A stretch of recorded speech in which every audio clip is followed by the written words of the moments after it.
ਕਰ ਉੱਤੇ ਹੁਣ ਚੱਲੇ ਆ ਜੀ ਸਵਾਕ ਵੱਡਾ ਤੇ ਦਾਤਰੀ ਦੁਤਰੀਆਂ ਲੈ ਲਈਆਂ ਸੀ ਤੇ ਮਾਸ ਮੂਸ ਪਜਰਾ ਨਾ ਪਾਲਣ ਲੱਗੇ ਨਾ ਕਿਉਂਕਿ ਮੂੰਜੀ ਦੇ ਵਿੱਚ ਵੜ ਜਾਈਏ ਨਾ ਤੇ ਫਿਰ ਜਿਹੜਾ ਨਾ ਉੱਤੋਂ ਮੂੰਜਰਾ ਵੱਜਦੀ ਆ ਮੂੰਹ ਨੂੰ ਤੇ ਹਾਲ ਜਿਹੜਾ ਚਲੇ ਜਾਂਦਾ, ਇਸ ਕਰਕੇ ਅਸੀਂ ਪਾਇਆ ਦਸਤਾਨਾ। ਤੇ ਹੁਣ ਜਾਂਦੇ ਆ ਜੀ ਸਵਾਕ ਵੱਡਾ। ਜਿਨ੍ਹਾਂ ਦੋਸਤਾਂ ਨੇ ਸਾਡੇ ਚੈਨਲ ਨੂੰ ਸਬਸਕ੍ਰਾਈਬ ਨਹੀਂ ਕੀਤਾ ਫਟਾਫਟ ਸਬਸਕ੍ਰਾਈਬ ਕਰ ਲੈ ਤੇ ਫਿਰ ਅਸੀਂ ਕਰਨੇ ਵੀਡੀਓ ਸ਼ੁਰੂ।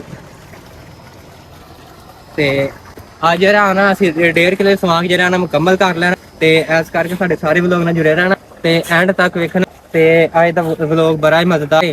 ਤੇ ਅਲੀ ਅੱਜ ਆਇਆ ਸਾਡੇ ਨਾਲ ਸਵਾਕ ਵਢਾਉਣ ਤੇ ਇਸ ਕਰਕੇ ਅੱਜ ਜਿਹੜੀ ਡਰੈਸਿੰਗ ਮੈਂ ਪਾ ਦੂਸਰੇ ਕੱਪੜੇ ਜਿਹੜੇ ਨੇ ਖਰਾਬ ਹੋ ਜਾਂਦੇ ਇਸ ਕਰਕੇ ਜਿਹੜੇ ਨਾ ਮੈਂ ਆਲੇ ਕੱਪੜੇ ਪਾਏ ਤੇ ਅੱਜ 1.5 ਕਿਲੋ ਸਵਾਕ ਕੱਢੇ ਜਾਣਾ। ਫਿਰ ਜਿਹੜੇ ਆ ਘਾਹ ਘੂਰਾ ਯਾਰ ਇਹ ਵੱਢਣਾ ਜੇ ਕੱਲ ਨੂੰ ਜਿਹੜੀ ਨਾ ਦਵਾਈ ਪਾਣੀ ਹੈ ਤੇ ਕੱਲ ਅਸੀਂ ਦਵਾਈ ਪਾਵਾਂਗੇ ਨਾ, ਇਸ ਕਰਕੇ ਅਸੀਂ ਸਾਰਾ ਜਿਹੜਾ ਘਾਹ ਤੇ ਸਵਾਕ ਸੂਕ ਅੱਜ ਵੱਢ ਲਈਏ। ਹੁਣ ਲੱਗਾਂਗੇ ਸ਼ਾਮ ਤੱਕ ਜਿਹੜਾ ਨਾ ਸਵਾਕ ਅਸੀਂ ਵੱਢ ਲਾਂਗੇ ਤੇ ਇਹ ਆ ਕਿ ਫਿਰ ਦਵਾਈ ਜਿਹੜੀ ਨਾ ਪਾ ਦਾਂਗੇ ਤੇ ਫਿਰ ਜਦੋਂ ਦਵਾਈ ਪਾਣੀ ਉਹ ਨਹੀਂ ਵੱਢੇ ਜਾਣਾ, ਇਸ ਕਰਕੇ ਅਸੀਂ ਚਲੋ ਸਵਾਕ ਵੱਢ ਲੈਂਦੇ ਆ ਤੇ ਫਿਰ ਜਿਹੜੀ